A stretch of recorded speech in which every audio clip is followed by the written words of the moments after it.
位はおのテスト Hello everybody, my name is Drake. And I'm Grant. And together we are JOJO Overdrive. We have hit a pretty big milestone. I think we're at chapter 20 now. Wow. We survived the hiatus. We're here and we got a really good chapter for our weights. But we also got some other interesting stuff. So stick around so you can hear our thoughts on some of the Araki interview questions too. But first you know what you have to do. You have to go follow the Twitter account. It's in the description. Our X account. X the Everything app. X the Everything app account. It's in the description, and we post updates, and that's pretty much it. And watch the part 1 retrospective. Watch the part 1 retrospective. It's on the channel. I feel like a beggar. I feel like a small orphan child. Please watch the part 1 retrospective, please. But yeah, thank you guys for watching, and we're going to get right into the video. So the Araki has said some very interesting things. First off, let's cover the origin. Him talking about Jodio's name. Now, if it wasn't obvious enough, us using our neurons to concoct that Jodio is Jojo plus Dio. Jojo plus Dio. I know it was a controversial statement, but him saying this actually kind of like makes me think there's a possibility he's just doing it aesthetically and has nothing to do with Diego. He could, of course, just being, smart and not revealing any more information than he has to. But anyways, he goes on about talking about how it felt like how Jojo has like a quote, rock feel to it, whatever that means. And it sounds like a scumbag name or something. He's very harsh about Jodio, our poor guy. I think he's just saying that, like, he's more similar to, like, a Giorno, or just, like, he's very different from, like, the altruistic kind of, like, there, because he goes on and says that, right, like, in the beginning of the story, especially, he's basically, I mean, he cares about Dragona, but, like, everyone else, it's just, he wants money more than anything, and he's very antisocial, but I think we were all kind of doom and gloom, like, what if something happens where it's, like, he's the only one left, and then he gets rich off of it or whatever. But the way he, like, kind of phrases where he's like, this scumbag's journey of growth makes me think, oh, maybe he will actually be, maybe by the end, come out of his shell. Like, friendship was the real wealth we made along the way. Yes. This is the story about how I gained a bunch of friends. That's how the opening should have gone. That's how it should have been. Other important confirmation is that Rohan comes from Part 8's equivalent of Morio, which we could assume, but at the same time we couldn't really, because all we had just seen, we weren't even sure if this Rohan was from this universe at first. Exactly. There was many theories. Many theories. And which makes it kind of funny though, because if this Rohan, because I believe this is technically our first appearance of this universe's Rohan, because the ones from the recent chapters or whatever had the Part 4 Morio logo. So I think that's clearly supposed to be, like, original Rohan. That would make it so that this Rohan, if we're assuming he's, like, younger-ish, that would mean he was probably not even, like, a manga artist by the time of, like, when Part 8 was taking place. There's a possibility. Maybe in his brain he was thinking, like, oh yeah, Rohan wouldn't even be an adult because of how long it had taken Part 8 to be. Problem is, it's really hard to tell what age he is right now. I mean, he could literally be between, like, younger 20s to, like, literally in his 40s, so... And that was just something I wanted to point out, because I was like, oh, it's funny that it's been this long since we've seen Part 8 Morio. And then he also mentions that, basically, he's just the Koichi role in Part 5. Yeah. So that means probably, and he literally says, he appears briefly at the beginning and then steps back. So he's probably not ever going to appear again. Yeah, just like, that's what happened with Koichi, so it's entirely possible. So that's probably, I mean, I think we had speculated, are we going to see Rohan again? I think now it's pretty safe to say we haven't seen a text bubble emoji of Rohan in a while. I know, we haven't. had the streak, so I think... We were on a very long streak of Rohan. It lasted for like 13 or 14 chapters, I think. Maybe even longer. It was pretty intense. And so, unless we, again, get more flashbacks or, like, mentions of him, I don't think he's gonna appear in the flesh anymore. I think he served his role. Yep. Any other thing we need to talk about from his little... Again, another little, like, just interesting text is him saying that the Part 9 story is revolving around a bunch of different scumbags going towards the mysterious power of the lava, which I find... I also find it interesting he says the mysterious power of the lava and not the lava rock. Maybe that's a mistranslation, but maybe that says more about, like, oh, maybe the actual lava of the land has some kind of power to it. And then, so yeah, you know, we're gonna be continuously seeing scumbags like Bobby Jean. I liked that he said was where he was talking about how there's a huge theme of like rocks as like important symbolism in the entire series, especially of course like part 8 was like rock humans and everything, but part 1 had like the stone mask, and then we got the red stone of Asia, and the pillar men were inside stone and everything like that. And there's been plenty of other examples too, and I just thought it was interesting to see his thought process on these kind of things. I don't think it exactly revolutionizes anything, but yeah, I also thought it was interesting that he used the word flow to describe the like rock's powers and stuff. Again, like part 8's flow and all that. Again, that it's pretty obvious that flow mechanisms, like gravity, all this stuff is like basically the same thing. But I just he still goes back to that. And then I think the last thing for these pre-talking the chapter is that we got the volume cover for volume 5, and we got the JoJo magazine winter cover. And they're connected. And they are parallel. Yeah, they parallel each other, and it's Gang Jodio and La Squadra. Yeah. So one of them, you know, Jodio's group's doing the thumbs up, and La Squadra's doing the thumbs down. Thought it's cool. It's really weird to see all of La Squadra like in modern art style, like. Few of them don't even like look recognizable. Like Pesci, completely different. Having a chin, like hiding, and he's really tiny. He's like hiding in between a few people. It's kind of hard to see him, but yeah, no, I think it's really funny looking at the side by side, because when I look at I'm not saying they look like ugly or anything. I'm just not used to these versions of La Squadra looking like this, so it's just interesting. Because when I look at the volume cover art, it's immediately this is probably my favorite volume cover of the new one. Yeah, definitely. This is my favorite one. It's got a great composition. I think it's overall just fantastic in ways I'm not versed in well enough. I don't know why, but I find the way Usagi is posed is so funny to me. He's a goofy guy. Funny. Thumbs up, yeah. If anyone ever tries to mention same face syndrome for Araki again, just show them the part 5 or La Squadra cover here, and then. That'll put that. Pesci has a chin. He gave him the chin. That's so funny to me. That's so funny. He made him more realistic. That's so funny. The live action adaptation of Pesci is here. It's finally here. Exactly. I have to mention an absolutely crack theory that I saw about the part of the volume 5 cover. Yeah. And it's that everyone that's doing thumbs ups are gonna die in the part. I don't think I can think of like one single time where something like that. I know, but I saw it on Twitter, and I was like, that is very funny. That would be funny. Hey man, if it comes true. With the average death rate in the series, it's not entirely impossible that set of characters might be the ones that bite it. Yeah. So.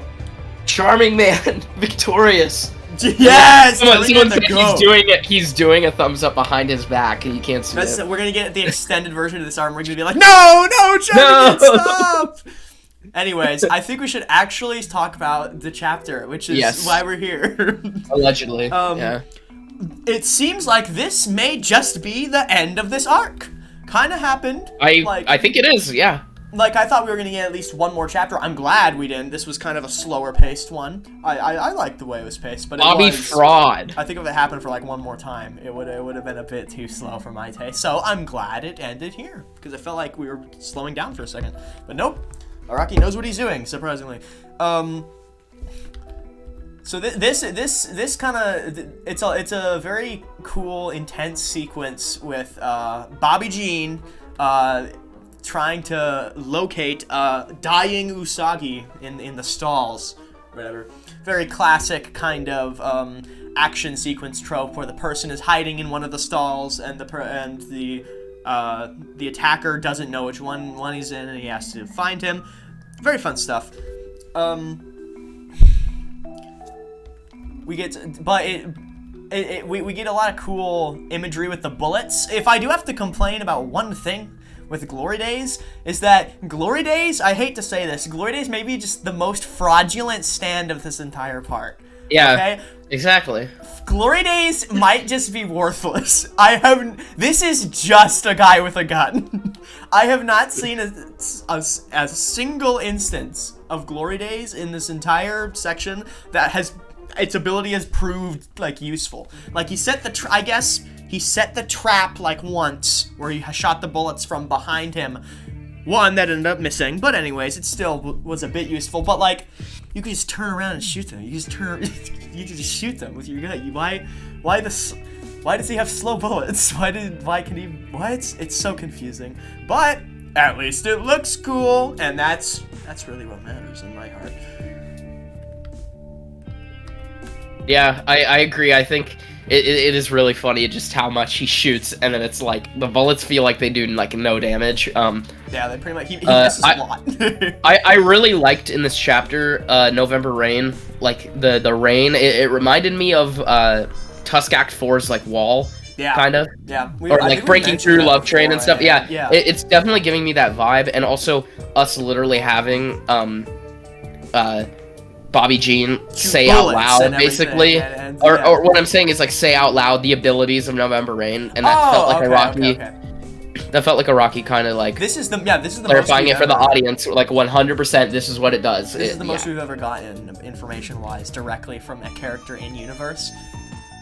He hasn't used he's mainly been using the rain to like deflect or like do other stuff like this. He hasn't done like the melting thing in a while that he did. Of course, he uses it once this chapter in a pretty significant way, but I get what you're saying. Yeah, I get it. But I'm saying overall that feels like an ability like that he uses immediately, and then he used it a ton, and then it felt like it hasn't been used as much. Very impressive defensively, though. Pretty much a 100% counter to Glory Days. Like there was, as long as he had the rain shield up, those bullets.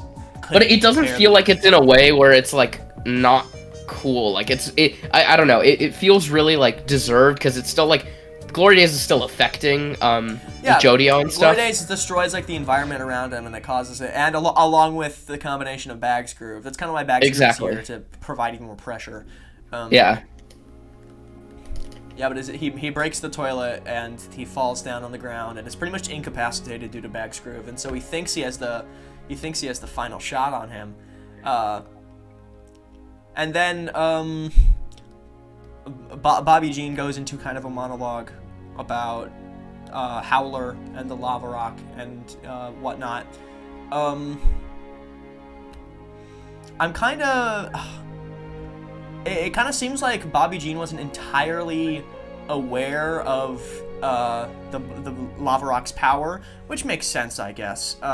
I would think that more people in Howler would be more aware of the ability, but I guess it might be more of a... Bobby Jean's character also is kind of just like a don't ask questions, do the job, get the money kind of deal, so... Yeah, I get it. And then we get the really cool part, the highlight for me of this chapter, where Bobby Jean gets one shot. Yeah. It's crazy. Yeah. Crazy, man. I remember we were having a conversation a while ago where you were saying, like, Bobby Jean feels like the kind of character that could stick around longer, like a whole horse or something. Yeah, and there's a hole through his brain! His whole skull! I feel, I mean, we see, like, big villains get killed and stuff, but a lot of the time with minor villains, they get retired, I feel like, especially earlier on, because it was, you know, for a little younger audience a little bit, and he didn't want to, like, just kill off, and also he wanted to keep his options open. Yeah. So, to have it literally a bullet headshot, it's reminds very me a lot funny. of what Josuke did to, what's his face? The guy that he caved the skull in, or whatever. Oh my god. Damo. He did. It was super sudden, super quick. Just one hit, bam, and he's done. It's over. just straight through the skull. This guy. Bobby had no Jean and defense. Damo have similar mustaches. Could they be related? I think so. Tune in next time for the analysis video. But yeah, I literally didn't even believe that he was like dead at first. Like I thought I was like misreading the panels or something, and that it was like maybe a drop went like up into his chin or something. It's like no, unless he's got a wild secondary ability. No, because then you have the clear shot of a massive gaping hole in his hat. Yeah, he doesn't take off the hat. You don't see it in his head. It could have gone through his hat and then somehow missed all of his brain and got his chin. You don't understand. It's gonna happen. Watch. No, but I had no idea I guess. Okay. What I assume is happening here is that, okay, I'm a bit confused. Bobby Jean mentions like, oh, the splattered water got heavier and it killed him. That's what happened. In his last moments, he figures out what happens or whatever. But can he turn? Is the water from him breaking the toilet, or is the water from him is the rain? Did he place the rain there in place, or can he turn any water heavier? I think it's just. I think it's just with how much November Rain was doing a downpour on him there. I think that there was enough rain, like water splashed from that onto the roof, and then at that point from the roof it falls onto him because he looks up at the roof. It's just where he's putting the rain. It doesn't appear to be anywhere near. Yeah, it's a little weird. Level. It's paneled like a little weird because yeah, you see Jodio in the thing, and then it just cuts to him looking up to the ceiling. So to me, it implies the water's coming from the ceiling. He could have pre-placed it though. He could have, when he was in it, pre-placed a bunch of water on the ceiling and then waited for the opportune moment to drop it feels like we're missing one panel because it goes from him not being shot to him being shot, and you don't see like a water really dropping. Which is cool, like pacing and all that, but it's just a bit of clarity would have been. Yeah, I think nicer. that was the one thing that also made me even more like, oh, is he actually dead or something? Because I was like, wait. But yeah, I'm pretty sure it's just rain on the ceiling. No matter what, now we know he can like hold the water. He doesn't have to immediately make it like a falling super gravitational raindrop. He can just hold it as regular water in place, no matter what. We also now see how deadly November Rain can be when it's at its max. Or I'm not gonna say it's at its max. We don't know that. Probably isn't. He can not only is it like a bullet, it's a pretty like solid bullet too to go through the entire skull like that. It's very powerful. Because earlier when the cops get like all like liquefied or whatever and stuff, they then survive. Seems like he was holding back. Yeah. Yeah, it was like it felt like it was like a temporary like debuff almost. I assume what I assume is that he's developing his stand more. Plus, he's in a life and death situation. Yeah, exactly. Here. Yeah. So I assume, yeah. And then, yeah, and it's all about, I think the water, yeah, the amount he can do with water and, like, the pressure on it is, we're gonna see, I think, a lot. I could see him being able to control just, like, all water pressure, kind of, that'd be cool. And this makes, killing Bobby Jean was enough to make Lulu break down, and it looks like she cancels her stand. Pretty much. Yeah. They all stop. They all retreat. They all run away and retreat to. They retreat. Bagscrew retreats to Lulu. Which I thought was really, really cool that it wasn't like like you beat her and then the stand disappears. It's like an actual like emotional reaction. Even in like even in other like duo parts, this is new. This hasn't happened before. Definitely. And then Jodio tries crushing the stand like goddamn. Freaking Santa Claus crushes Oogie Boogie in Nightmare Before Christmas, like bugs or whatever. Yeah. That's not how stands work. You can't crush them with your foot. They face through your foot. Actually, it's not. That's bad. Araki forgot. Marks points down in the series. But yeah, it seems like this is it. This is the conclusion of this arc. We conclude with Jodio being a murderer. Who knows if that will... Yay, Jodio! Mew and Jodio's mental deterioration keeps on going in a downward spiral. Yes! The one, like, star sticker, Bobby Jean down!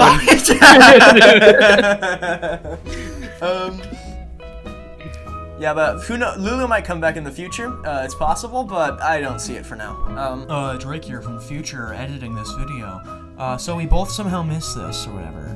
But literally, Jodio in the chapter says that they're gonna take Lulu with them. Now I don't know if this is a full recruitment or just they're gonna interrogate her for a bit. But I don't know what we were on about, saying like, oh, she's not gonna show up for a bit. We were just crazy. I don't know how. I don't think we missed anything that significant else in the chapter, but we did miss that one single line.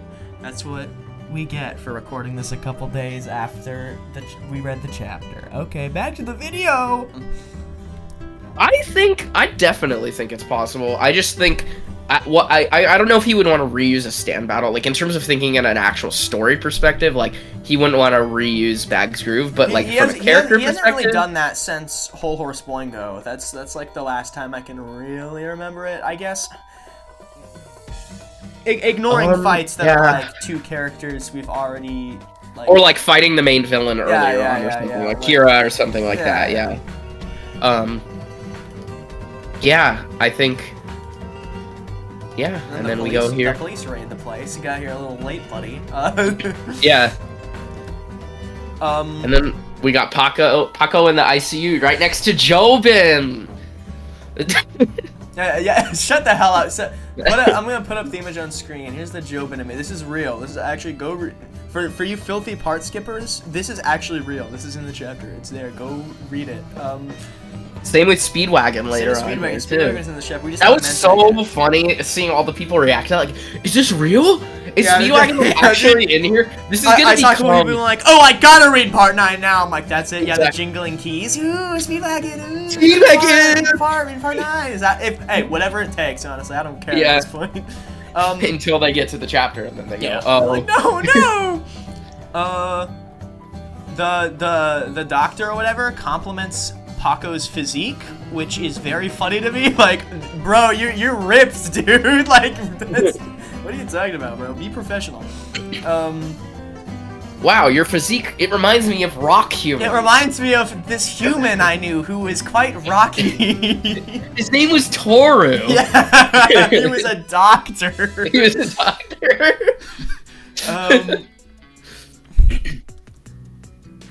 I'm trying to read through this. I read this like ages ago. I have to read through all like the text to make sure I'm not missing anything. I just remember there was a lot of information like covering what their next plan was, basically what their next step. Oh yes, they encounter the random banker guy, which I genuinely thought we would, the freaking Joshu in the future, who I thought we would never see again ever. But we have indeed seen him. Because it was like the ending little stinger of that one chapter. Yeah, and we kind of got all the information or whatever. I didn't realize. Yeah, it was. But I find it interesting that we did not speculate at all that was going to be something that would continue on. From what I remember, yes. And he's got his bag full of $1 bajillion worth of debt or whatever, and so Jodio's like, interesting. this is mine now. So Dolphin Bank is 100% a reference to Green Dolphin Street. I feel like it is. Like it's generic enough to where it could just be dolphins because they're in Hawaii and Hawaii is aquatic. That's true. But I want to believe that it is a reference. That's what I immediately when I read it, I was like, oh. That's the kind of jangling keys I like. Is when is when it's Green Dolphin Street Prison and not Speedwagon. No diss to Speedwagon, of course. It's nice to see that the politician's daughter is like all right or whatever. Not dead. Yeah. It looks like Calamity / Flow / Lava Rock Power was a bit nice this time. Calamity loses. But this also implies that even further investigations into Howler are going to happen. we're not done with Howler yet. Howler is. Yeah, I found it funny that the congressman just like went along with that. He's like, "Oh yeah, I definitely signed it. Yeah, for sure." He's like, yes, I did. Yeah, of course I did. So everything's in motion. Everything that Flo has decided is finally. It's kind of funny because even if they hadn't signed it or whatever, it probably would have probably got signed by him because of the events of the part. So that entire thing is just kind of like. It's funny. But now that they've touched it or whatever, they have the power, which is yeah. And speaking of touching stuff, they've now gotten hold of the documents of $38 billion, and that, according to like 3 long pages of text, it pretty much summarizes to these documents, like they mentioned before, basically count as the exchange of money, which means that because they touched the documents, now they have $38 billion in the future. Basically, what they're saying. This guy, he's explaining the concept of collaterals and debts and the economics. But in short, they touched the papers. They now have $1 billion, more than $1 billion. I was saying billion exaggerated. $38 billion is what they say. Yeah, definitely a long little sequence of events here, just explaining that. And. I don't know where they're gonna move on from there, in terms of like what's next in the story. Like they're going back to Meryl McHugh. Yeah, I think it's funny how we set up like a mission structure. How like it's literally a video game structure. Yeah, it's literally first 2 chapters. Meryl was like, go to Rohan's house and steal the diamond. And then they went there and stole the diamond in the lava rock. And then they went back, and then Meryl was like, go steal the land deeds. And then they went and did that. Now they're going to go back and get told to do something else. And then Meryl's going to be like, then go do this. For a while, we were saying Meryl might be like a main villain at some point. I still think Meryl could be a villain. Yeah, no. Once her interests don't align with Team Jodio here. It took a while. It took half the part for the Bucciarati gang to betray the boss. Like they were doing his bidding for about half the entire part until the King Crimson encounter. Meryl McHugh is Diavolo? We've been making Far 5 comparisons the whole time. Don't yell at me. No, I was saying because originally we were saying Meryl McHugh was Pulpo. Yeah. Because she is, just saying, but which implies that we do have to kill her. To be fair, that good because she's giving drugs to children. So thank God. No, but I cannot believe at one point in time we were thinking that this part was all going to be about one single mission gone wrong or whatever, and now we're about to enter like mission 3. Yeah, I like this heist format though. It seems like this. Yeah, it's so much more different than JOJOLands. I really like it. As is JoJo tradition, I'm sure by the halfway point we'll have changed something at least. But at this for the first half, having just a bunch of different separate heists, that's fun. It's a fun idea, encountering a lot of characters. Yeah, but in terms of what exactly is gonna happen next, no clue.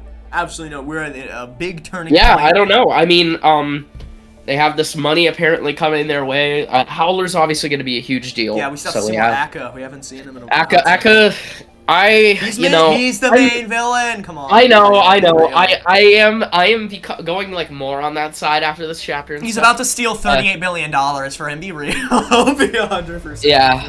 Yeah, I could see it for sure. I'm not 100%, but it's seeming more likely for sure after this chapter. And his design is good enough where if he was the main villain, I'd be like, he doesn't have like that distinct JoJo side character design. He has a JoJo super main character design.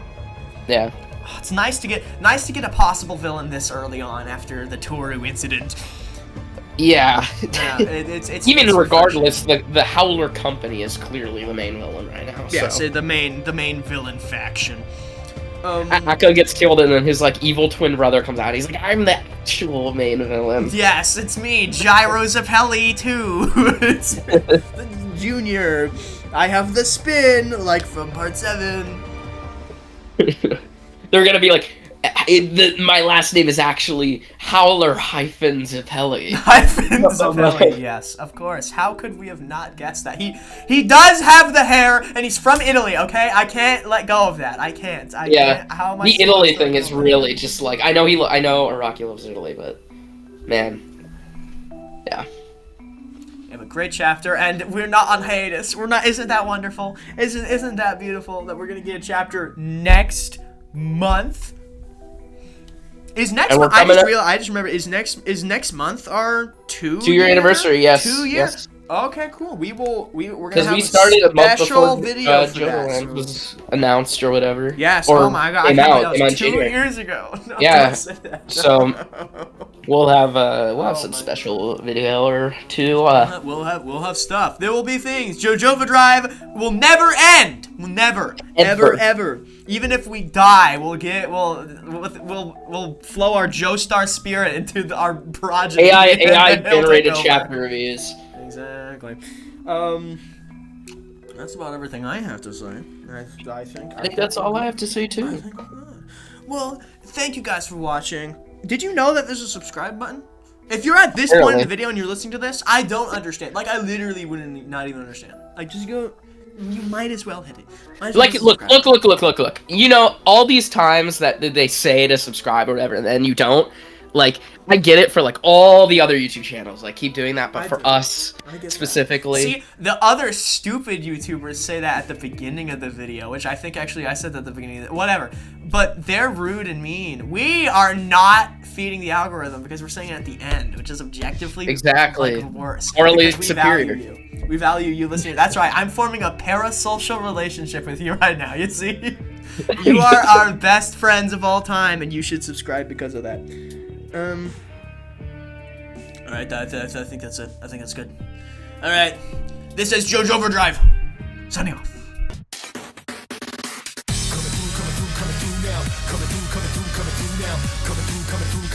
Shake it like it's heat.